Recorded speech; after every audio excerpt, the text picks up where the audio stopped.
Hi, I'm Jerry Hyde, Youth Services Manager at the Ames Public Library. Welcome to Well Read, a program about a little bit of this and a little bit of that at your public library. Today's topic is something that I don't believe I've ever discussed on the Well Read program, but it is a very important part of our department in the youth services area, and that is the area of our teens. And teens have a special collection called the Young Adult Collection, and they have all the different genres that are located in the rest of the department or in the rest of the library. And we also have a person that is pretty much devoted to our teens, and although she's also a youth librarian to kind of give her that general umbrella. So welcome Tanvi this morning with our interview here with Teen Services. And can you, first of all, I think we'd want to know a little bit more about you. I know about you, but our customers do not know, our library users. So Tanvi, tell us how long you've been here at the library and where did you come from? I've been here for probably about 18 or 19 months, so the very end of 2012, and I'm from New Jersey.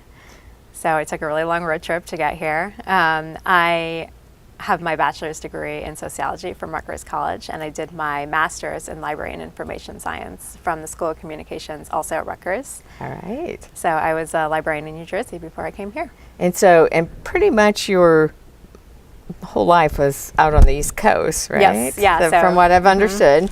And so what brought you to Iowa? I really wanted a library job that focused more on teen services than mine did. So I was also just a general youth librarian there, but I really did the whole gamut of programming more than I do here. So I knew this one was more teen services focused, so I really wanted it. And I kind of just wanted an adventure. I had never been to the Midwest. I had never been to Iowa. And so has Iowa been an adventure for you? It really has, yeah. Good. It's very different than what I'm used to, so it's pretty fun. Well, and I know that the library has, because your time that you have been here, you got here the day we were closing up the other library and saying goodbye. Yes. So you have visited 515, but it was pretty empty. It was totally empty. It was totally empty. Well, there were people there for a little bit. And so I know you did your first program the last moments we were in at 515 Douglas, and the rest of the time has kind of been this chaotic interim type of move. But teen services are still very important even during that time period, just like our youth services with our infants and toddlers and preschoolers and our lower school age. But why do you think teen services is important?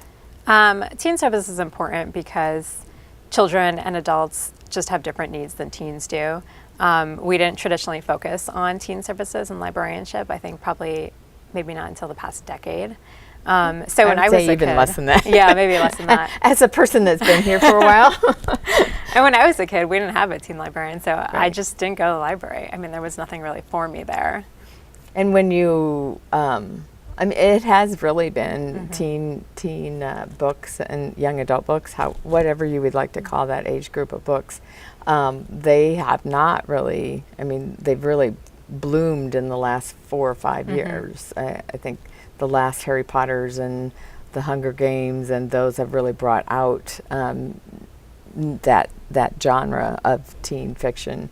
But when I first started in librarianship in the last 20 years, 17th Summer by Daly is probably that's the teen book. Yeah. And so there weren't separate sections at all. It was just all clumped together. Children's services included, these high school students and middle school students.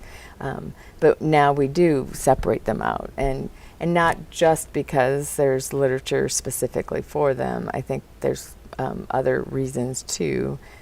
Like you said, programming. So when you go about doing a teen program, what kind of things are you thinking about, and what variety of types of programs do you think are necessary for our teens?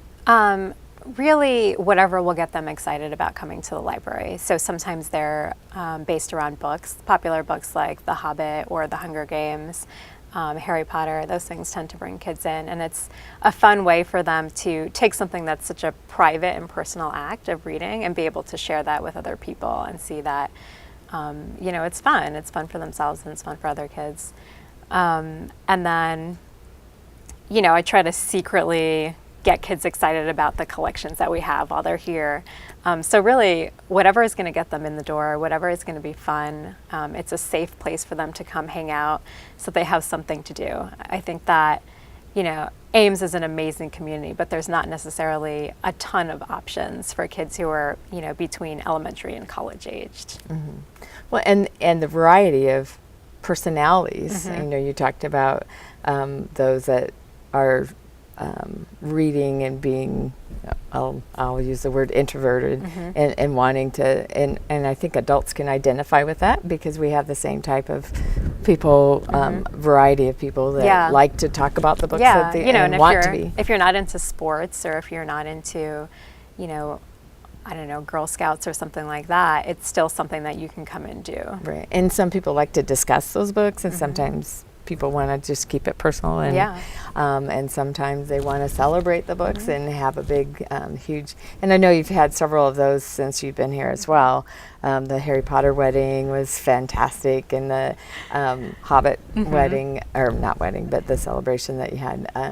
And so those drew in a clientele of people that wanted to share in that experience. Exactly. But you also have other programs that, like our gaming program, or the gaming program that... Yeah, so we also have the Role Playing Club, which is for teens, and they come and they play games like Dungeons and Dragons and Magic the Gathering. And so the idea behind that is that, there's places like Mayhem where kids like that can go, but then they're also surrounded by adults, and they're having to play with adults. But this gives them a safe place to play with other kids their own age. And I also think Mayhem is in the business of selling those, Mm-hmm. and there is not that pressure when Right. they come to one of your programs and with that. But that's a whole different personality of people too, and just like you were speaking about the athletics, you know, you have, and we have, I know we have books by Tim Green and athletes that write books, and that brings our athletes in here. Yes, it does. I mean, we have something for everyone. Yes, we try to. Yes. and if we don't, then, we're always interested in hearing that from Exactly. other people to, come in and suggest something for us. So you had that whole gamut of ages, because, even from sixth grade to 12th grade is a huge age difference. It really is, yeah. And so that's why we try to focus so much on it just being a safe place. It can be intimidating for an 11-year-old to be hanging out with a 16 or 17-year-old, but we make sure that, everything is... Well, and yeah, we put a lot of emphasis Yes. in creating, again, that safe place that you're talking about, by, making sure that we staff the desk and we're in the area and we're, and we do something a little bit different in that area than we do in other areas of the library where we, teens are the only people that should be in that area unless that teen or the 6th or 12th grader has invited that adult into that area. So, and again, that's for the safety of those that are in the space, to know that they can hang out, behave like a teen in a safe way. Exactly. Not be judged and not have Yeah. to worry about, mom and dad or someone else's mom and dad or watching over my Watching shoulder. over and, not agreeing with what we're reading or Right. talking about. And so that's a very important part of what the role that the library plays in addition to, providing the books and things. We also provide reading programs like we do with our younger group, but how is that kind of different than, we do minutes for our elementary age students and parents of preschoolers, and we do that. So tell us a little bit about how we treat teens to reflect their needs in our reading programs. Yeah, so the teen reading program is very different than both the adult and the children's. And the teen one, doesn't record minutes the way that the youth program does. So instead it's for every hour that they read. But we also have other activities that they can log. So something like I came and I volunteered at the library, or I came to one of the library's teen advisory group meetings, which is a volunteer group, or even things like I did something good for someone else. So we want teens to be reading, but we understand that they have a lot going on in their lives. But that doesn't mean that we don't want them to come to the library and use their library. So we try to reflect that in our reading program. And it isn't, and I'm probably dating myself too, that, going to the library was kind of nerdy. You were a nerd when you were my age, going to the library and be interested in when you were in high school or junior high. That's not our case, and that's not that's not the case in the world today. It should be a place to be able to come out and hang out and enjoy. Exactly. And perhaps they pick up a book and perhaps they don't, but they know that the library's that. Again, and I keep saying that safe place. You keep saying that safe place. Tell me, where does that come from?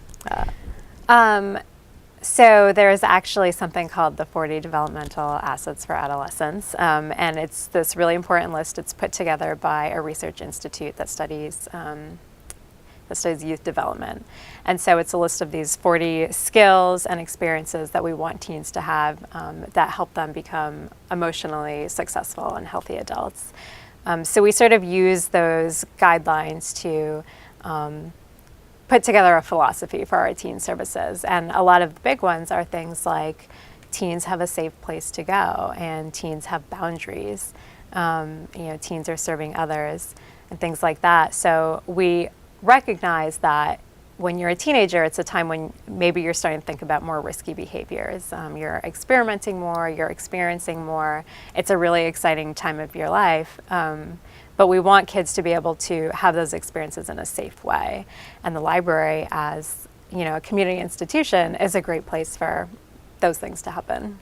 And that's why it's also important to have a librarian dedicated to that area, so that outside person, outside of their family life and outside of their school life, perhaps that person is that safe person to be able to help empower those that possibly don't have anyone else. Yeah, exactly. And to be a good role model and to help. Not that it's a counseling session or anything like that, but just providing a person that is there to provide rules or guidelines. Right, and someone who's not going to judge you, but will listen to you and if not you need going to grade right. something, exactly. but to listen to you. And I also want to clarify that the safe place, you talked about growing and being able to experiment and do things, and that doesn't mean that they don't follow our rules of conduct in the library either. No, they follow them. Yeah, they follow them, and we give them a set of guidelines to hopefully, or at least it's our philosophy to empower them to make the right choices, and provide them the materials to make the right choices. Right. But again, just like in our younger group, we're not their parents. We're not their best friend. We are still in that institution. There are rules, and they know that there are rules. And they better follow them. But it is amazing watching behavior changes as well. It really is, yeah. It's amazing to see kids who maybe are typically very unruly, and they learn that if they want to use the space, that they have to behave a certain way. And so we have kind of an awkward space now. Yes. But let's transition into what we're going to be going into, and that's very soon, if not at the same time that the air of the show it's airing. What's our new place look like at 5:15? It looks amazing. That's what it looks like. Do you think everybody's going to be happy? I think so. I know we are. So tell us a little bit about the space, where the collection's going to be, and what is the teen space? So the teen space is very exciting because it's the first time I think that Ames has had a dedicated space that's just for teens. So specifically created for them. Yeah, and it's not a corner or a random room. It's actually a whole space. that has its own entrance that you can get into. And exit. Yes, and it's really great. It's going to have everything that a teen needs. So there's going to be a gaming space. There's going to be plenty of seating, plenty of comfy seating. And the nice thing is that there is just a giant glass wall that separates that space from the teen stack. So they'll be able to see all of the amazing materials that we have to offer them, and they can get to it, from right there in the teen space. And there's, of course, my background's in theater, so the little stage space is very important too. So you'll be able to have some program like open mic night and that type of thing in there. And there's a wall that's kind of dedicated to something. Can you explain about? There's this giant neon green glass wall, which is, it's just this massive wall, and it's just there to be scribbled on and written on, and pictures drawn on. Poetry written. Yep, poetry, games. It's going to be an amazing wall, a living wall. It is. It's going to be a living wall. Very cool. And you'll have a presence in there. But something unique about this space is that teen room isn't going to be open all the hours that we're open. So it will always be staffed by either yourself or another person from these services. And so kids can come in and hang out and have that a safe place, but yet you can also have the collection available all the time right outside the door. So it is an awesome area, and I believe I don't want to put feelings into anybody else's minds or but it is an awesome space. And it will be hosting many wonderful programs and interactions that hopefully empowering our teens to be wonderful young adults as well as successful community members wherever they go afterwards. So I see that you have a couple things, things that are called books that are sitting next to you. Would you like to share a couple of those? Yeah, sure. So I brought some of my favorite books along. These three here are YA books. So I have The Absolutely True Diary of a Part-Time Indian by Sherman Alexie, Winger by Adam Smith, and my favorite book, which is no one else's favorite book, The Chocolate War. I wouldn't say that. That's been a favorite book of many, and I bet part of our audience has read it many years ago from when it came out. So yeah, it's quite an old book. It's frequently on the American Library Association's banned books list. Yeah. Robert Cormier has several of those. That, yes, it does. So tell me why that is your all-time favorite, because there are hundreds of other books that I know are also your favorites, but why did you choose that one? Is my number one. I like it because it's incredibly honest. Something in YA that's very typical is to portray youth experiences, all different kinds of experiences, and then end with a very hopeful note. And I think that that's completely appropriate. Really the way it should, to show kids that no matter what, things get better. This is one of the very few books that is not like that. It's not a very hopeful book. But I like that because it's a lot of people's reality, and because it asks the very difficult question of how far would you go to do the right thing, and what consequences would you accept to do what you know is right. And it's a really difficult question. It's a lot of question a lot of people have to ask. I don't have it with me, but I often compare it to the book Hitler Youth, which is a nonfiction book, and it's about German teens, German teens who very subversively fought to fight against Nazi propaganda. And they knew that they could be killed or their parents could be killed, and yet many of them decided to do it anyway, and many of them were killed for those actions. And so we have to ask ourselves, should they not have done it, or should they have done it? So, and this book asks that same exact question. And I think our teens are asking that question every day. Yeah. And their development of becoming an adult, and I would say adults are asking that question too. I think we're kind of fooling ourselves if we don't of what's right and what's wrong and how should we stand up. And I think the whole topic of bullying is a great one. Do you stand as a bystander and do nothing, exactly, or do you participate and make things better in the world, knowing that maybe things aren't going to end up exactly the way that you're Right. imagining they could. Right. So, excellent. And you have a couple more? I do. So this is actually a youth book. It's sort of kind of in between youth and YA. That's one of my favorites as well. Yes, this is my copy actually from 6th grade. So I've been carrying it around for about 20 years now. So this is from the Mixed Up Files, and this is Basil E. Frankweiler by E.L. Königsberg. And this is just the book of Claudia and Jamie Kincaid, who are bored of their lives in Connecticut, very dull, very suburban. So they run away to New York City, and they live in the, I think it's the Metropolitan Museum of Art for a few days, which is very exciting. And it's kind of like spending the night at the library, or I always think that would have been a cool thing to do. Yeah. Spend my time, or spend overnight when everybody else is gone. It's a wonderful book. Again, it's a Newbery winner. Yes. From many years ago, and an excellent book too. And I see one more. Yeah. So this is The Rights of the Reader. I'm going to mangle this name. Daniel Pennock, I believe it is, and it's illustrated by Quentin Blake, who illustrated all of the Roald Dahl books. And this is just one of the most phenomenal books ever written of all time. It basically is a love letter to reading, and you feel it so much. If anyone ever forgets why they love reading, this is the book that you give them. And he outlines, it's on the back actually, all of the rights of the reader, and they include things like the right to skip, the right to not finish a book, the right to read anything, the right to read anywhere, the right to be quiet.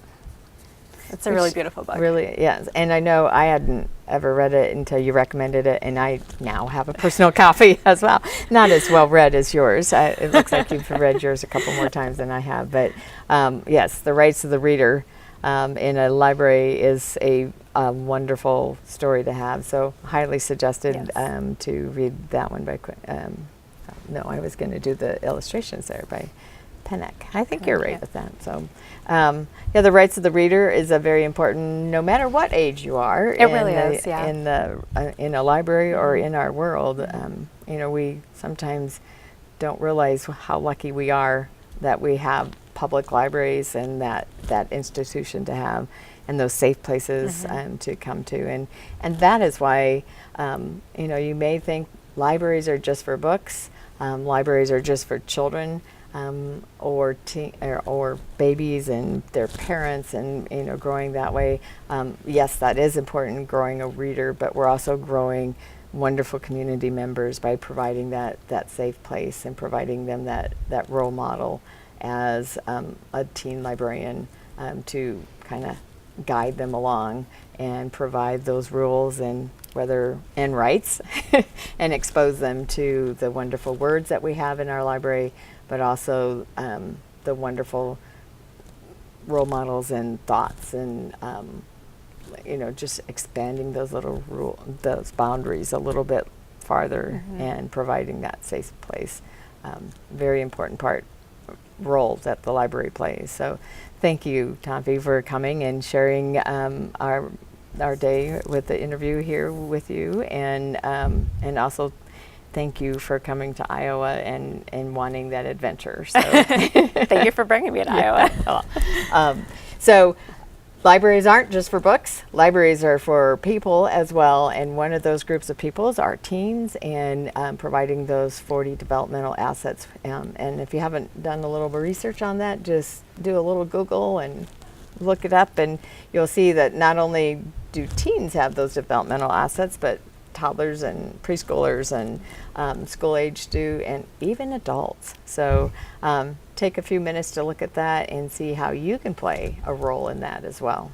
So until next time, we'll see you then.